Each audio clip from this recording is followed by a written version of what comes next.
खोटा में उदाहरण बहुत इंपॉर्टेंट रोल प्ले करता है, क्योंकि अगर ग्रामर का क्वेश्चन है तो आपको ग्रामर का ट्रांसलेशन बहुत इंपॉर्टेंट है देना। तो उन ग्रामर्स को, एग्जाम्पल को, कैसे वाक्य चेंज होता है, वो सारी चीज़ें वो बहुत इंपॉर्टेंट रखता है। तो मैंने इन तीनों रिसोर्सेज को क्लब करके अपना रिसोर्स बनाया, अपना नोट्स बनाया, और उस नोट्स को ही मैंने एज इट इज़ अपने एग्जामिनेशन में भी लिखा है, और मुझे लगता है कि वो मुझे काफ़ी हेल्प किया।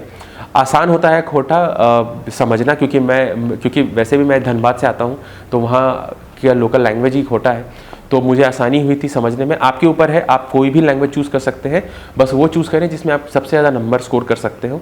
अगर आप वो इंग्लिश में फील करते हैं तो आप बाकायदा इंग्लिश या हिंदी ले सकते हैं। तो ये हो गई पेपर 2 की बात, जो कि होती है लैंग्वेज पेपर। फिर आते हैं हम बाकी जीएस पेपर्स पे, विच इज़ पे GS1, GS2, GS3, GS4। तो GS1 विच इज़ पेपर 3, ये कंप्राइज करता है हिस्ट्री और ज्योग्राफी के टॉपिक्स को। और हिस्ट्री में भी सेक्शंस बटे हुए हैं, ancient history, medieval history, modern history और आपकी झारखंड हिस्ट्री।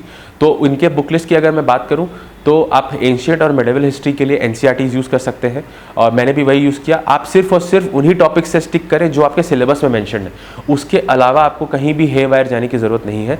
जो भी टॉपिक मेंशन है उसके ऊपर आप थरो कर लें। मैं अपना नोट्स बनाता था, तो मैंने अपने हर टॉपिक के ऊपर नोट्स बना रखे थे जो कि मुझे हेल्प भी करे। तो मैंने नोट्स भी बनाए, उसके साथ एक माइक्रो नोट्स भी बनाए, जो मुझे जब मैं मेंस लिखने जा रहा था या जब भी मैं अपने टेस्ट देता था तो उसके पहले मैं उसको रिवाइज करके ही देता था। तो एक वो मसल मेमोरी आपकी बिल्ड हो जाती है अपने नोट्स को देख करके, और आसानी होती है रिवीजन करने में।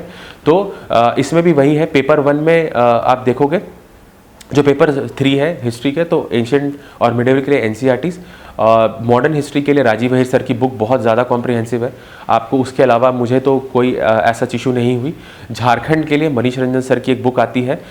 मनीष रंजन सर की बुक वो ओवरऑल पूरी झारखंड की है, लेकिन उसमें से आप टॉपिक्स चूज़ कर सकते हैं। जैसे हिस्ट्री झारखंड की अगर आपसे सवाल पूछा जा रहा है तो आप सिलेबस के टॉपिक्स को देखें और उन टॉपिक्स के अगेंस्ट में अपना नोट्स बनाएं। जैसे मैंने नोट्स बनाया था उन टॉपिक्स के अगेंस्ट में, तो आपको काफ़ी आसानी होगी। तो मनीष रंजन सर की बुक्स को मैंने यूज़ किया था झारखंड के नोट्स के, झारखंड हिस्ट्री के लिए।